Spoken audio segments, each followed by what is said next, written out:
Bei ya mafuta duniani imepanda zaidi ya dola 110 sawa na euro 82.74 kwa pipa, na masoko ya hisa yameshuka huku vita vinavyoendelea kati ya Marekani na Israel dhidi ya Irani vikizidi kuongeza hofu ya kukatizwa kwa muda mrefu kwa usafirishaji kupitia mlango wa bahari wa Hormuz.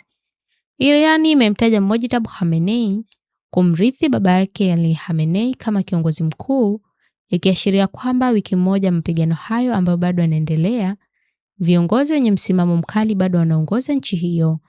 Marekani na Israel zilianzisha mawimbi mapya ya mashambulizi ya anga kote Irani mwishoni mwa juma, zikishambulia maeneo mengi ikiwemo mahala ya mafuta.